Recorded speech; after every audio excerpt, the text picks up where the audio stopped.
High everyone, welcome back to my channel Sutapa's lifestyle.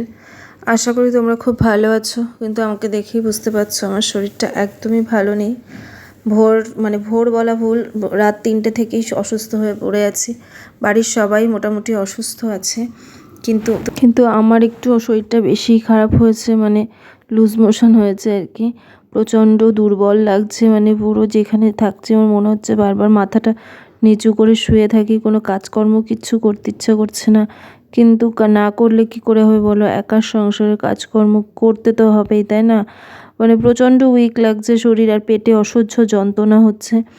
জানি না কি সমস্যা হচ্ছে, যাই হোক প্রচণ্ড ব্যথা। এবার তারপর বর বললো তাহলে একটু নুন চিনির জল খাও। তারপরে তখনও ওআরএস আনা হয়নি আর কি। তারপরে ও আমাকে একটু নুন চিনির জল করে দিল, সেটাই খাচ্ছি আর কি। কিন্তু ওই জলটা খেলেও মনে হচ্ছে বমি হয়ে যাবে, এরকম প্রচণ্ড কষ্ট হচ্ছে।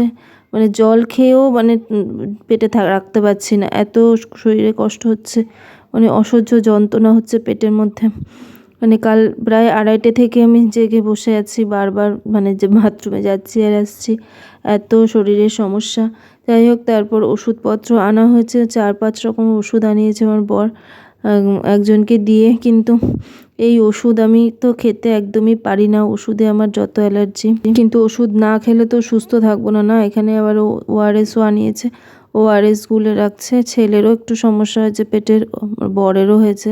দেখো 4 রকমের ওষুধ, বাবা আমি তো একটু ছোট্ট ওষুধও আমি গিলতে পারি না। ইঞ্জেকশানে কোনো প্রবলেম হয় না, কিন্তু ওষুধ দেখলেই আমি হাতে নিয়ে কিছুক্ষণ নিয়ে বসে থাকি আর কান্নাকাটি করি। এখনও আমার গা গোলায় বমি হয় ভীষণ, আমি একটু ওষুধ গিলতে পারি না। খুব কষ্ট করেই তাও খেতে তো হবেই, না হলে আমি মাথা তুলতেই পারছি না, এত শরীর খারাপ। এবার সংসারে কিছু না করি, রান্নাবান্নাটুকু তো করতে হবে দাঁড়িয়ে থেকে। প্রচণ্ড মাথা ঘুরছেও, শরীরে একদমই বল পাচ্ছি না। এই যে একটু নুন চিনি ওআরএসের জল দিল আমার বর, তাই খেয়েছি। আমার বোনে গলা বুক অগ আসছে।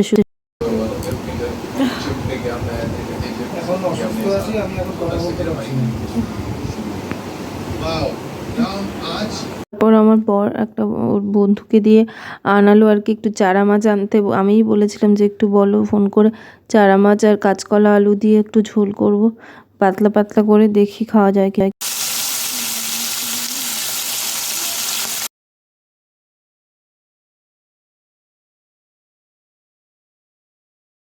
সকালেই দেখো একটু আলু সেদ্ধ করেছিলাম, খেয়েছি। আর একটু রয়েছে, আর পাতলা মুসুরির ডাল, এটাই রান্না করেছিলাম সকালবেলা।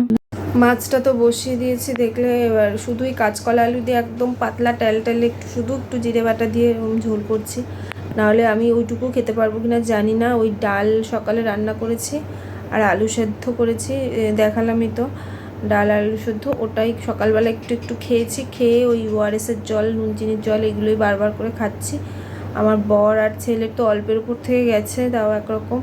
আর আমার তো অনেকবার বাথরুমে যাচ্ছি আর বেরোচ্ছি আর কি। পেট গরম হয়ে গেছে আসলে। পরশুদিন সারাদিন রান্নাবান্না হয়েছে, গরম, প্রচণ্ড গরমও পড়েছে, আর পেট গরম হয়ে গেছে সব মিলিয়ে। তারপরে রিচ খাবারগুলো ওই দিন খেয়েছি, পরের দিনও আবার সেগুলো ছিল, রান্নাবান্না করিনি, সব বাসি ওই খাবারগুলো খেয়েছি। খেয়েই আমাদের এই শরীরটা, আমার শরীরটা এতটাই খারাপ হয়ে গেছে এখন। এত উইক লাগছে না, মনে হচ্ছে সবসময় একটু মাথাটা নিচু করে শুয়ে থাকি, এত শরীর খারাপ লাগছে। কিন্তু সংসারের কাজ তো করতেই হবে, না করলে, রান্না বান্না না করলে খাবো, খেতে তো হবে, ওষুধপত্র খেতে হবে। আর ওই 4-5 রকমের ওষুধ আনিয়েছে আমার বর, কি বলবো, আমি তো ওষুধে এত অ্যালার্জি আমার, ওষুধ খেতে একদম পারি না। ইঞ্জেকশন নিতে পারি, অসুবিধা নেই, কিন্তু ওষুধ আমি খেতে পারি না, এত ভয় করে। যাই হোক, ভিডিওটা তোমরা দেখতে থাকো, আমি রান্নাটা কমপ্লিট করি। দেখো রান্নাটা কমপ্লিট হয়ে গেছে, আমি টাইলে কাঁচকলা আলু দিয়ে ঝোল, এটাই আজকে দুপুরে খেতে হবে।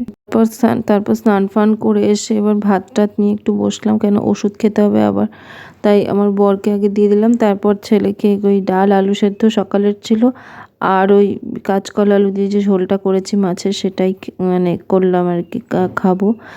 আর তো কিছু করিনি, আর করার মতো শক্তিও নেই। কোনো রকম স্নান ফান করে এসে খেতে হয়, মনের জোরেই চলছে আর কি, কেন না হলে আমার সব কিছুই তো আমার উপর ডিপেন্ড করে, সংসারের সমস্ত কিছু। তাও জানো কি হয়েছে, আমার ওইটুকু ছেলে আমার সাথে সাথে বাসন আমি মেজেছি, ও ধুয়ে দিয়েছে। এত বোঝে, মানে ও যেহেতু একটু ভালো আছে, আমি বললাম যে তোর করতে হবে না, কিন্তু ও বলছে না মা আমি আসো তোমাকে একটু বাসনগুলো ধুয়ে দিই, তাহলে তোমার তাড়াতাড়ি হয়ে যাবে। এত বোঝদার ছেলে আমার, সত্যি জানি না বড় হয়ে কী হবে, কিন্তু এখনও এত বোঝে। ও আমার কষ্ট সত্যি কিছু কী আর বলবো। যাই হোক, এখন একটু নিয়ে বসেছি, খেয়েছি, কিন্তু খাওয়ার পরে আবার বমি পাচ্ছে। খাওয়া দাওয়া তো মোটামুটি হলো, কিন্তু খাওয়ার পরও এখন না কেমন শরীরের মধ্যে কেমন পাকাচ্ছে, মানে গা গোলাচ্ছে, মনে হচ্ছে বমিটা করলে মনে হয় ভালো লাগবে এরকমটা, মানে এত শরীর খারাপ লাগছে। আর ওই ভিডিওটা এডিট করতে করতে যেই ওষুধগুলো দেখলাম, আর তখন আবার আমার গা গোলাচ্ছে। বাবা, আমি ওষুধ দেখলেই যেন আমার গা গোলায়, মানে এত কষ্ট হয় ওষুধ খেতে আমার। যাই হোক, এইভাবেই তো সারাটা দিন কাটালাম। সবটা তো আর ভিডিও করা যায় না, শুয়ে বসেই সারাদিন শুয়ে বসে। একটু রান্না করেছি, আর কিছুই করিনি। যাই হোক, জল খাচ্ছি শুধু, এত পরিমাণে গরম আর রোদের তাপ, গাইজ কি বলবো। এই মানে অসুস্থ সবাই, প্রত্যেকেই একটু অনিয়ম করলেই সবাই অসুস্থ হয়ে পড়বে, বুঝতে পারছি যা গরম হয়েছে। তো আমি প্রত্যেককে বলবো প্রচুর প্রচুর জল খাও, আর হালকা খাবার খাও, কোনো রিচ খাবার কেউ খেও না, কারণ রিচ খাবারে এখন অসুস্থ হবেই। যা রোদের তাপ, মানে একদমই হালকা পাতলা ডাল আলু সেদ্ধ খাওয়াও, তাও বোধহয় শান্তির, মানে শরীরে কোনো ক্ষতি হবে না। আর বাচ্চাদের তো একদম হালকা পোশাক আর হালকা খাবারই খাওয়ানো উচিত। বাচ্চা কাচ্চাদের একদমই ভারী মানে রিচ খাবার টাবার দেওয়া উচিতও না, মানে যেহেতু রেস্টুরেন্টের খাবার ফাবার বা এগুলো তো বাচ্চাদের, বড়োদেরও তো উচিতই না, বাচ্চাদেরও উচিত না। আমি সেটাই বলবো আর কি। তো প্রচুর জল খাও সবাই, খুব ঠান্ডা মানে হালকা পোশাক পরো, এতেই শরীরটা মনে হয় ভালো থাকবে। আর একটু ওআরএস সবাই খেও, এটুকুই বলবো। আমিও যতদূর পারছি জল ফল খাচ্ছি, ওআরএস খাচ্ছি। হ্যাঁ, তো আজকের ভিডিওটা এই অবধিই রাখলাম। সবাই খুব ভালো থেকো, সাবধানে থেকো, খুব সাবধানে থেকো সবাই। নেক্সট ব্লগের জন্য অপেক্ষা করো। এখনকার মতো সবাইকে বাই।